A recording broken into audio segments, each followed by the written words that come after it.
I suspect the vast majority of the people who will ever see or hear this are in or from a place where pretty much everyone has heard the words Jesus Christ. Some, many, mostly use them as cuss words. For others, they're the foundation of faith. Most are somewhere in between, depending on what's going on in their lives. Lately, I've been stuck in a scene from history where thousands of people were looking at Jesus. He was weeping intensely. He was on a hill looking across a valley at Jerusalem, the heart of what is known as the Holy Land. Jesus was sobbing for people from hundreds of years in the past, for people that day, and for billions of people in the future. People who got, people who were getting, and people who would get things about him terribly wrong. This is how one modern version of the Bible has the words that he groaned through his tears. Ah, oh, Jerusalem, how often I've longed to gather your children. Gather your children like a hen, her brood safe under her wings. But you refused and turned away. In this video, we're going to explore why many headlines, the comment sections that go with them, and conversations that swirl from them have Jesus weeping as much as ever. I feel like right up front, I should repeat something I often say. I don't believe God ever says, oops, as his design unfolds, but I do believe he often says, ouch, as he watches and feels things in what we would call real time. And I feel like I should also mention that I suffer from what I call SBS, that's swirling brain syndrome. I don't know if you can relate, but asleep or awake, my mind is almost always going 100 miles an hour and in all different directions. It can be a big challenge to focus on something so I can really drill down into it. And with a chronic case of SBS, the internet is simultaneously my best friend and my worst enemy. While I'm studying one thing, there are always things knocking on the e-door trying to grab my attention. Like many, lately, I've been trying to keep an eye on the Middle East while trying to drill down into and learn and understand what I should really think about it all, while trying to get even a tiny sense of what I think Jesus thinks about it all. I uncovered something I found insightful from the Jerusalem bureau chief of the New York Times during the Israel-Gaza wars going back to 2012 and 2014. And I want you to think about what Judy Rodorin wrote just 4 years ago. She said, "What I can confidently say is that no resolution to this conflict will come from looking backwards. The clashing narratives cannot be reconciled, and they are so embedded in each side's identity that debating them is futile. It doesn't help," she said, "to examine what specifically started this conflagration, or the one before, or the one before that, because it does, in so many ways, end up at Abraham had two sons. There was Isaac, and there was Ishmael." Now, I don't know where Judy Rodorin is coming from religiously or spiritually, but her reference to those three crucial figures from history really caught my attention. Although most people probably don't realize it, Abraham's sons, Isaac and Ishmael, factor into many of the headlines coming from the Middle East. Oh, most people in the Western world with any real exposure to church know Isaac was Abraham's son and is linked to the Jews, but nowhere near as many know Palestinian ancestry runs back to Ishmael. Most stats show over 9 of every 10 of the Palestinians in the world are Muslim. I've subconsciously known that for years, but seeing stats like that jolted me, and I was shaken even more when I learned about 1 in every 10 Palestinians is Christian. And that includes about 1,000 believed to be in Gaza. And that would be 1,000 out of about 2 million Palestinians. Thinking about Christians in Gaza and in Israel these days got my scrolling brain syndrome pushing me to try to find communities or even just small clusters of them. And that's how I found Bethlehem University, a Christian school just 6 miles south of the Al Aqsa Mosque in Jerusalem. It's not right in Gaza, oh, but they can feel it in ways I can't even begin to imagine. And from there, I learned about Bethlehem Bible College and its influential professor, a man by the name of Munter Isaac.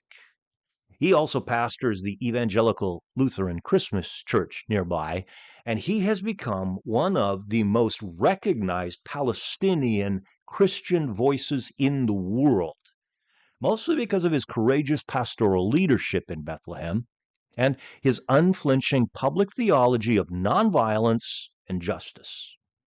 His Advent sermon, Christ in the Rubble, went viral globally, and it eventually became a book. And it drew both praise and criticism, and it kind of positioned him as a central figure in conversations about Palestinian Christians and the covenant of the Bible and the ethics of faith in times of conflict and times of war.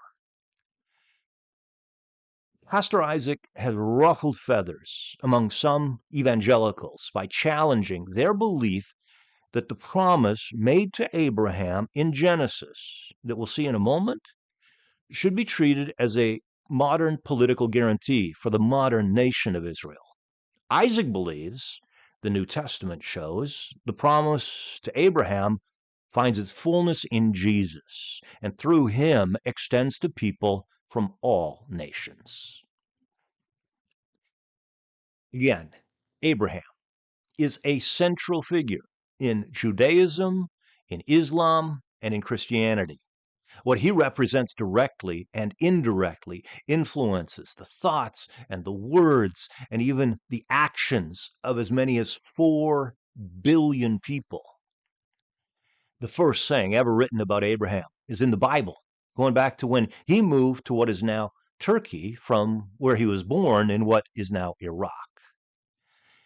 The first thing recorded about Abraham is at the heart of what many people have been talking and raging about for years, and since October 7th of 2023, when Hamas unleashed a surprise and horrific attack on Israel. The 12th chapter of Genesis opens with God telling Abraham, "Go from your country, from your people, and from your father's household to the land I will show you. I will make you a great nation, and I will bless you. I will make your name great, and you will be a blessing. I will bless those who bless you, and whoever curses you, I will curse. And all peoples on earth will be blessed through you." Hold on to that. It's going to be essential to this, and we're going to come back to it. It is an introduction to what has come to be known as the Abrahamic covenant. Covenant is a key word for this. Who it applies to and how it should be lived out has been at the core of conversations and debates and protests and battles and wars since long before the latest crisis was triggered. The Genesis account continues, showing Abraham moving throughout the region, with God repeatedly pointing out land he was giving to Abraham and his ancestors, along with promises of immeasurable reproduction and protection. 4,000 years after the Jews arrived in the Promised Land, does that Abrahamic covenant still apply? And if so, how and to whom? Does it apply directly to any and all Jews, descendants of Abraham, in the areas and territories fought for and marked out in 1948 and then 1967. We'll come back to that. Many who say they are evangelical Christians believe the covenant absolutely still applies, and the promises given to Abraham, as with warnings for Israel's opponents, are permanent and unchangeable. Even though it took 4 millennia for the current boundaries to be drawn and formal nationhood to be declared. Those same evangelical Christians say the 140-mile stretch of land along the Mediterranean, known as the Gaza Strip since the 1948 war, belongs to Israel. And those evangelical Christians believe the Israelis have the right to push people out of Gaza by force if necessary, with God's backing and God's blessing. Now, that is an extremely condensed and simplistic summary of something immensely complex and volatile. But I'm trying to summarize the view some people firmly hold of the covenant. Now, other people are hesitant to go all in on across-the-board application of a 4,000-year-old covenant, at least the way it appears in most English translations of the Bible. In large part because they have questions about something the Bible says God told the prophet Jeremiah 1,400 years after Abraham. This is how the New International Version has Jeremiah 31, starting in verse 31. The days are coming, declares the Lord, when I will make a new covenant with the people of Israel and with the people of Judah. It will not be like the covenant I made with their ancestors when I took them by the hand to lead them out of Egypt. I will put my law in their minds and write it on their hearts. A new covenant, one that is not about borders nor buildings, but minds and hearts. That was written around 600 BC, as Babylonian forces were getting stronger and more cruel than ever, built and driven by God to rock Israel as a massive wake-up call about how far the Jews had drifted from him. As horrific as the Hamas attack on Israel was 2 years ago, it did not inflict the kind of damage the Babylonians did to Jerusalem and the temple in 587 BC. And that brings us to someone who knew Jewish law, Jewish history, and his prophets as well as anyone in history. He was first known as Saul. We know him better as Paul. And he was born and raised around the same time as Jesus, learning and studying and teaching and living the foundations of the Abrahamic covenant and its implications in ways no one had before. And in Paul's case, that went on to include executing people for talking about a different covenant and a way to God other than the way his people had known and followed for generations. There is no way to overstate how extraordinary it is that he, Paul, like the Jew of Jews, went on to write this in Galatians 4:4 to people who were not Jews.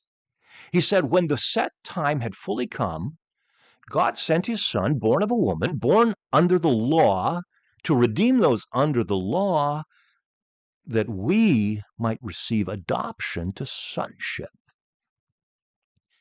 I just try to imagine how massive it was for Paul, of all people, to use the word we there, because he was talking about Jews and people from any other nation. And where that Bible version has adoption to sonship, Paul used a word that has not been found in any ancient writing other than in his letters. It's like Paul was struggling to find words for this new covenantal relationship that united people who had never been brought together before and could not be unified any other way. And it's like it was so crazy, Paul had a hard time finding ways to express himself whether he was writing to Jews or non-Jews who had come to believe Jesus was and is the Savior and Lord. And he said, because you are his sons, God sent the Spirit of his Son into our hearts, the Spirit who calls out, Abba, Father. And notice the phrase, you are his sons. That was directed at Gentile followers of Jesus, non-Jews. And now look at the phrase, our hearts, our, Jew and Gentile, an unprecedented kind of family being proclaimed by a former Jewish leader who would have once prayed 3 times a day and taught others to pray, "Blessed are you, Lord our God, who has not made me a Gentile." There was a time in his life Paul would have shrieked in horror or rage at the thought of a non-Jew being a child of Abraham.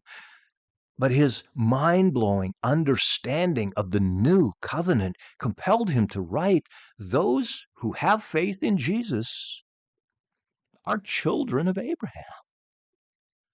And I wouldn't be surprised if Paul had tears in his eyes when he followed that up with, there is neither Jew nor Gentile, neither slave nor free, nor is there male and female, for you are all one in Christ Jesus. And I cannot think of a modern equivalent of how radical that was, how culturally quaking to Paul as he wrote it, and to the Jews and the Gentiles who heard it. Now, I hope you're okay with a little more history, because in an effort to try to explain where my swirling brain syndrome has me paused these days, I want to jump to 1776, when the United States of America was founded. Now, there weren't exactly maps like we have outlining them, but America was made up of 13 colony states. From there, 1776, we need to jump 69 years to 1845 and meet John Lewis O'Sullivan, a popular and influential editor and columnist. As one historian put it, Sullivan articulated the American belief in the God-given mission of the United States to lead the world in the transition to democracy. Don't rush past that. The American belief in the God-given mission of the United States to lead the world. O'Sullivan was the one who gave birth to the phrase manifest destiny, and the concept quickly found deep roots. A story I saw on the History Channel says, manifest destiny is the idea that the United States is destined by God to expand its dominion and spread democracy and capitalism across the entire North American continent. Now, what Native Americans and or African Americans might think of that, we'll have to wait for another video. But 5 years after O'Sullivan coined the phrase, so we're talking 1850, Herman Melville wrote a novel that never came close to the popularity of his classic Moby Dick, but a couple of lines in his novel, White Jacket, went their version of viral and earned a passionate following. He wrote, "We Americans are the peculiar chosen people, the Israel of our time. God has predestinated. Mankind expects great things from our race." Not long after that, a song began to gain popularity that has lasted for more than a century. The song was originally written as a poem to mark the 4th of July in 1895. And the words to the poem were so popular, 75 different versions of music were written for it before one really stuck. And America the Beautiful has been sung with varying levels of passion countless times since, including the line, "God shed his grace on thee." Now, I'm not for a nanosecond saying God's grace could not and should not always be found across the United States. However, whether consciously or subconsciously, many people sing it with the conviction that the U.S. is uniquely or more blessed by God than any other nation. Between my wife, our two daughters, and me, we've been in more than a dozen countries, and we've seen God's grace shed on all of them. Belief that the U.S. has received some kind of extra or exceptional dose of grace can raise the intensity of the relationship between the U.S. and the modern day nation of Israel, making it seem like some kind of a divine duet. And that was fed in unique ways at the start of the 19th century, when one man's work was beginning to have what would become immeasurable influence on the theological and church world. Among many other things, John Darby came to be seen as the father of modern dispensationalism. And I don't have a lot of time to dive too far into that big church-sounding word, but I hope you stick with me to see its impact, especially because a man named C.I. Scofield leaned heavily on Darby's teaching when he created his extremely influential English study Bible. And I say he created because it was kind of a solo project, and it was one that strongly emphasized several key pillars of Darby's system. See, dispensationalism basically teaches that God has interacted with humanity in 7 different eras, each with its own expectations, responsibilities, and promises. And we're currently in the 6th, and before the final, endless phase of eternity, there will be the 7th, a 1,000-year kingdom on earth. And I suspect some people will be concerned about me mentioning this, but I feel like I should point out a few concerns raised by several scholars. Scofield had no formal theological or biblical language training.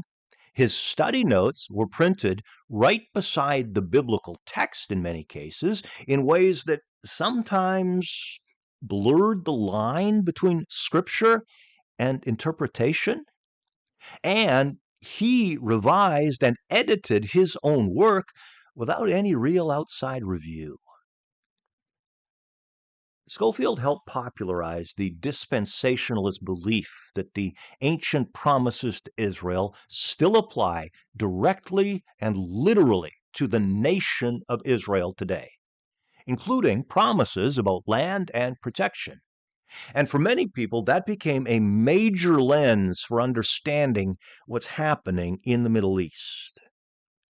And Schofield's view also encouraged many people to see the United States as having a special, almost prophetic role in God's timeline, including the unique role of the nation of Israel in modern and future human world history.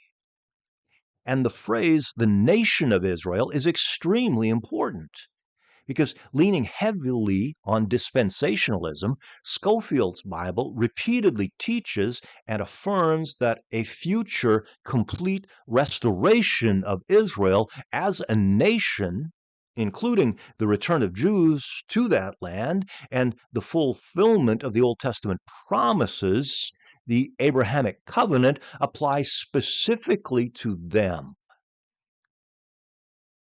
For centuries in the English-speaking world, and in many places English-speaking missionaries went, Schofield's reference Bible was, as one AI search told me, the standard issue, gold standard Bible for faithful Christians, particularly among pastors.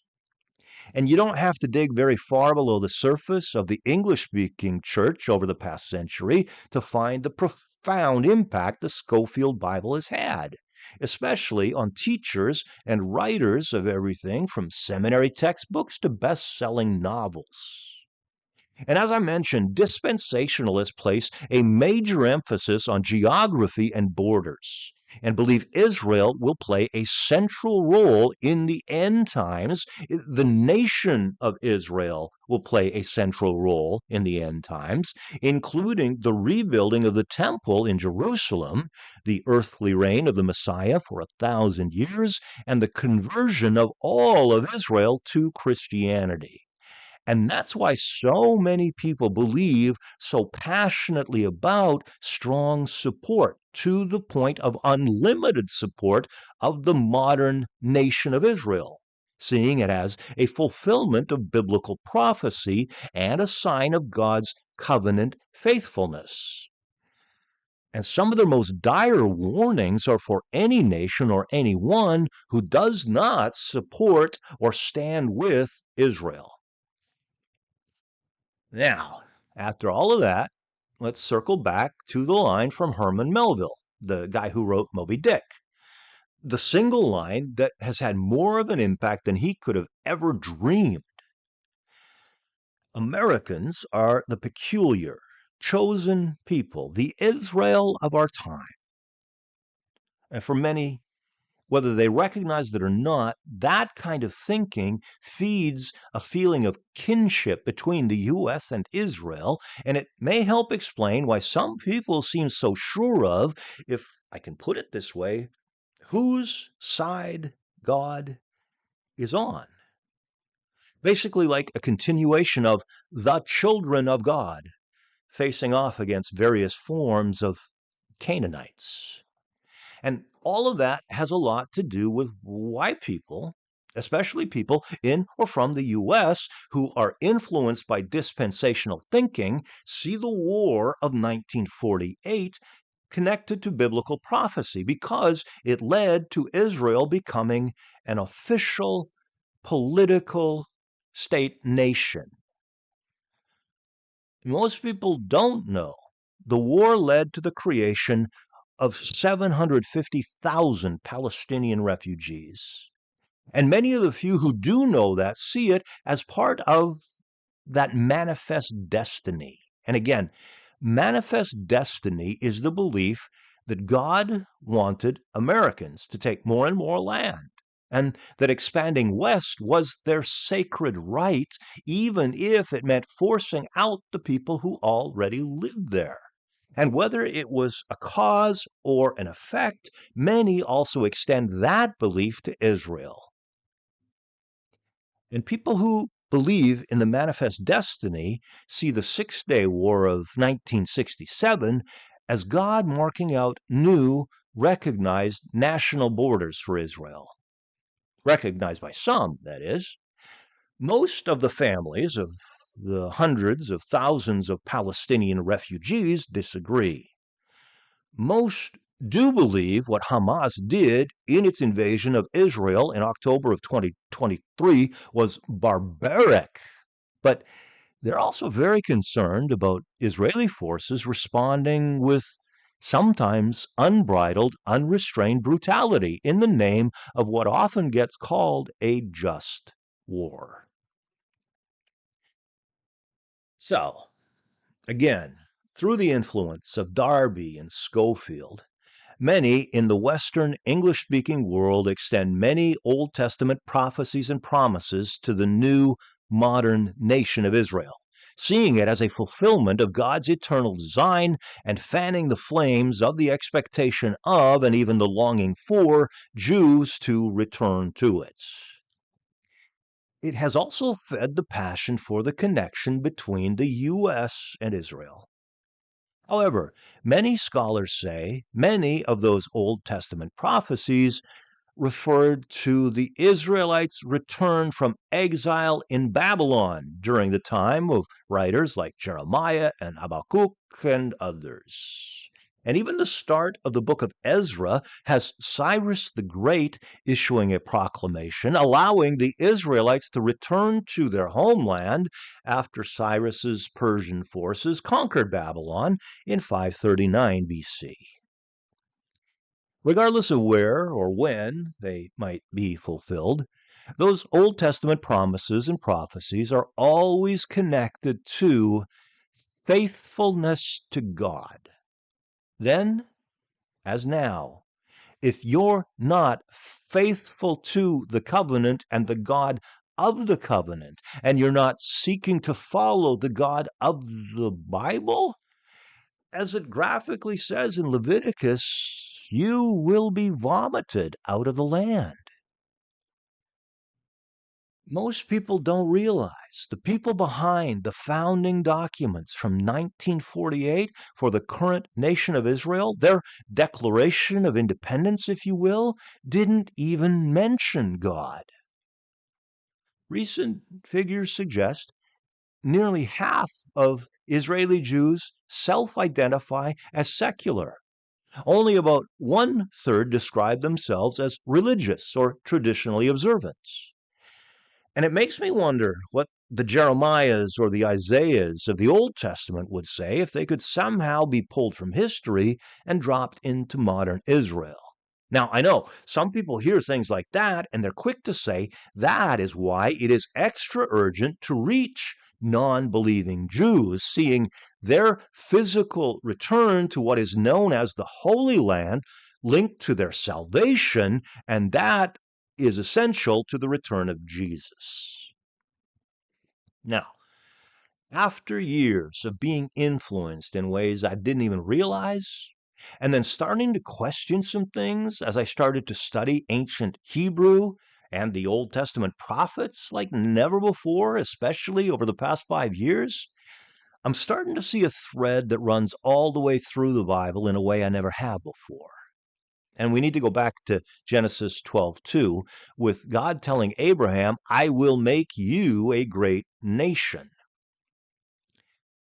The original word for nation there was what we would call a people group, more specifically, foreign people. It went on to mean non-Jew, and it typically was not tied to any geographic location. And I've been wondering if whether the Western, and particularly the U.S. culture, puts too much emphasis on the wrong word in that statement, with borders heavily in mind, and that influences the way we hear the promise, I will make you a great nation. My wrestling with that got more intense when I learned some nuances about the word that was there for great. The word meant exceptional or exemplary, in kindness and in grace and in compassion and mercy and love. And a deeper dive into the nuances of the language makes it at least seem like God was telling Abraham that he was going to start to form a people who would be on the move, and as they moved, they would become unusually known for their concern and their care for other people. And that would help explain what God was talking about when he added that people like those would be a blessing to others. And that would line up with one of the main overarching messages of a thread that runs all through the Bible. God cares a lot more about the kind of people we are than where we're from. And that echoes from many of the things Paul wrote to the extremely multicultural center of the Roman Empire. This is just one example. And remember, for the first part of Paul's life, he would have flipped out at someone for saying this. He said, you're not a true Jew just because you were born of Jewish parents or because you've gone through the ceremony of circumcision. No, a true Jew is one whose heart is right with God. And true circumcision is not merely obeying the letter of the law. Rather, it's a change of heart produced by the Spirit. And that last part is the lesson Jesus gave to a woman who was as non-Jewish as you could get in the heart of non-Jewish land. She would have had a lot in common with modern Palestinians living in Israel. For example, the vast majority of people currently living in Gaza are refugees. 3 generations together in some homes, tents, cardboard boxes, living with the bare minimum of rights, if any at all. And the conversation between Jesus and the Samaritan woman turned to where God could be found and how, and where God should be worshiped and how. And once again, the Jewish and the non Jewish world was rocked when what Jesus told her started getting out. He, he said, "The time is coming when you Samaritans will worship the Father, neither here at this mountain nor there in Jerusalem." And that hits at the heart of the current version of the covenant. And it has to do with the highly sensitive matter of the temple.